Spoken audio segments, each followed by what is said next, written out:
As has become customary for Honda, we are back at the company's twin-ring Motegi circuit in Motegi, Japan to test the next model it will be bringing to India.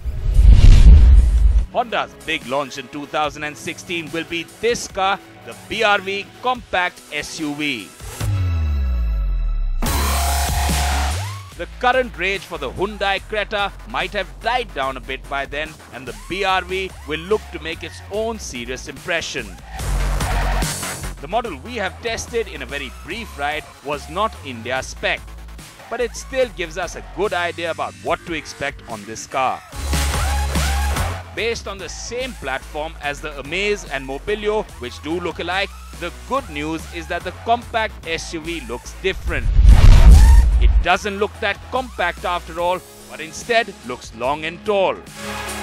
And so it's no surprise that the BRV boasts of a best-in-class wheelbase of 2,660mm. It also means a third row of seats, giving it a 7-seater status. The front is attractive with the new angular headlamps and an aggressive-looking bumper. The bumper has a scuff plate and chrome fog lamp housings. So here it is then, the Honda BRV, the much-awaited compact SUV that is going to come to India sometime middle next year. It will be showcased at the Auto Expo.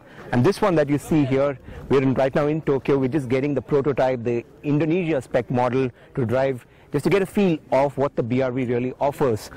From a design point of view, it has a very tall stance, SUV kind of character all through, but from the side profile it reminds you a lot of the Mobilio in terms of the lines and the little chink here along the window line.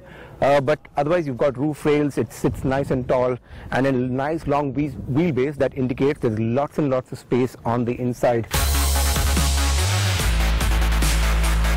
The all-black cabin looks like typical Honda trim really, so don't be surprised if it reminds you a bit of the Jazz.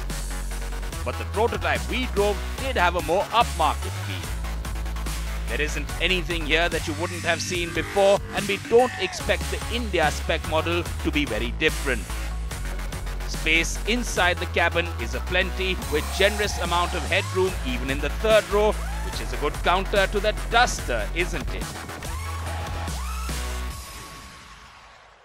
So that third row seating is what the BRV is going to be boasting about for a while. So let's go inside and see what exactly space that Honda claims to be the best in terms of legroom and headroom actually is like on the inside. Must say it's much more roomier than what I expected.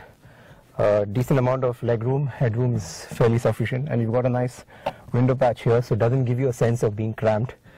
And it's a nice third row to have because that's going to be the biggest USP of the BRV. And you've got bottle holders, you've got a mobile phone holder, so lots of functional items as well here. So it isn't just meant for smaller children. I do expect that 2 adults can sit fairly comfortably here on the third row.